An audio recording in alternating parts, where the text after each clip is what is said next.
You're watching The Experience, Comic Culture and Sales, streaming live daily to Facebook, YouTube, Twitch, and Twitter.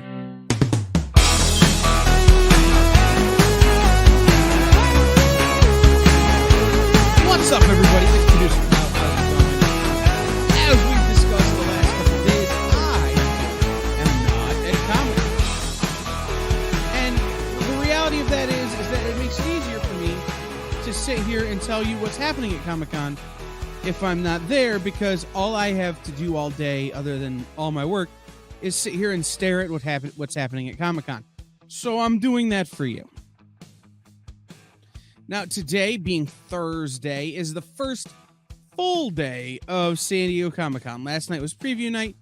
Today is the first full day, and boy, oh boy, are people acting like it. We have a ton of big news coming out of San Diego, but we'll start with maybe the least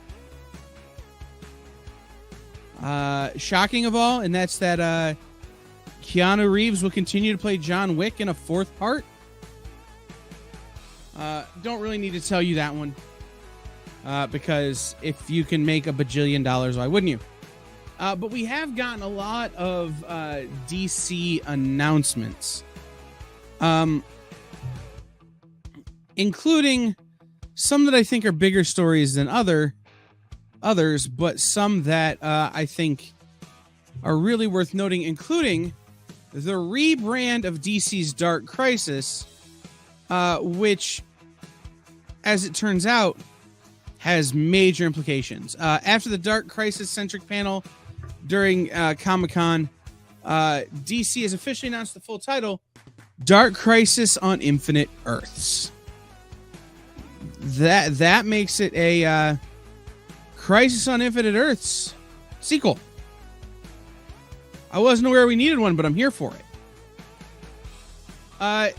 In addition to that, though, DC has teased some other information, like as they've gone into this, what Dark Crisis and this Crisis on Infinite Earths sequel will be, including the potential for a permanent character death. I'm not going to tell you what character that is, but it's a very interesting line they're taking. Also, you have the announcement of a new non-Teen Titans team, led by Damian Wayne. And this, again, is the Dark Army, as again part of this Dark Crisis. So DC is really setting its sail on the Dark Crisis and pointing the way there with all of their announcements thus far. From not DC, though, the Teen Wolf remake had a Hall H panel, and it looked back on the Teen Wolf series on MTV and at this future Paramount Plus revival.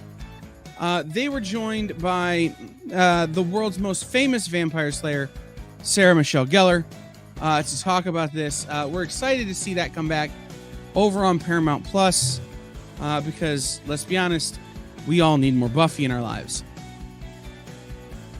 And then Marvel has teamed up with Sideshow Figures, or Sideshow Toys, to announce a very, very cool series of Sideshow action figures for Marvel's What If.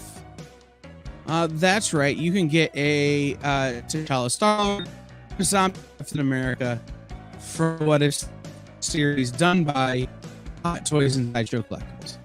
So that's super fun. We don't expect from the comic book publishers to hear a lot of big news on Thursday.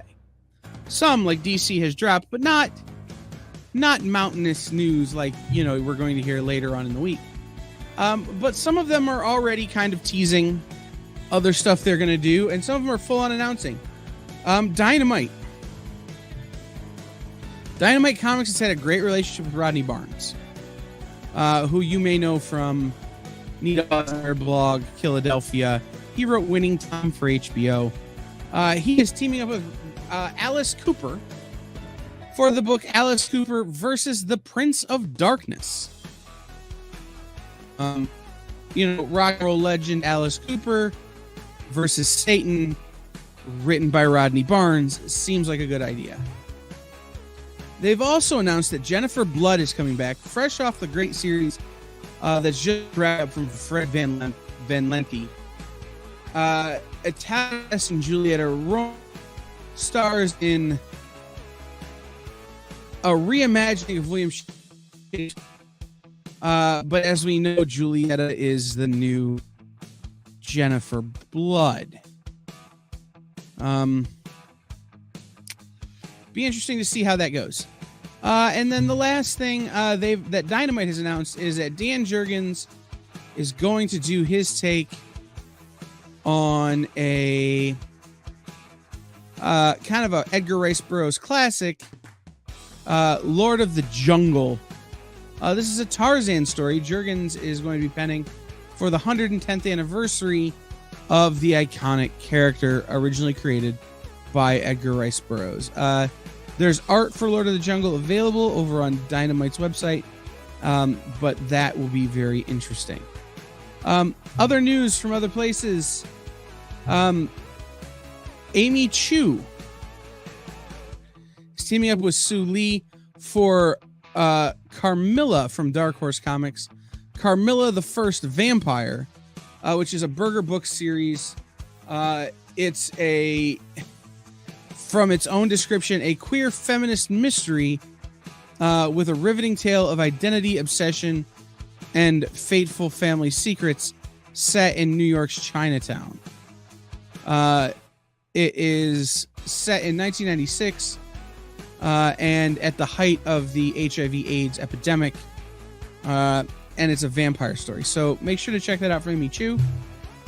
If you're at San Diego, go and check out the team from Critical Role. They're hanging out at San Diego, and they will be making announcements about the future of that. And finally, Dark Horse Comics has two big announcements. In addition to Carmilla, they are going to be relaunching a series of deluxe graphic novels from Richard Corbin's library. Richard Corbin's Murky World and Richard Corbin's Den. Both of these were written by the legendary Richard Corbin, and their art is being added, and they will be solicited for later this year. Again, today is kind of more of a getting your feet wet at San Diego kind of day. We expect to see a lot of the big Hall H announcements come as the day goes on tonight and tomorrow, and a lot more from our publisher friends. So just keep your eyes peeled here. We will come back with more information tomorrow as we get it. But in the meantime, our friends at Marvel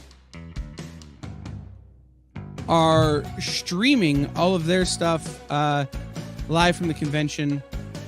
And as I've started recording this, the He-Man and the Masters of the Universe 40th anniversary panel is starting. And while we don't have any specific notes for it, Kevin Smith is there talking to the fans and basically apologizing. He said of Masters of the Universe Revolution, my mouth got me in a lot of trouble last time, so I'll just closely follow the script. So that'll be interesting to see what they announce in that panel with Kevin Smith, as well as the team from Masters of the Universe. So, like I said, keep it stuck here on The Experience, and we will let you know what we find out as we find it out. See you later.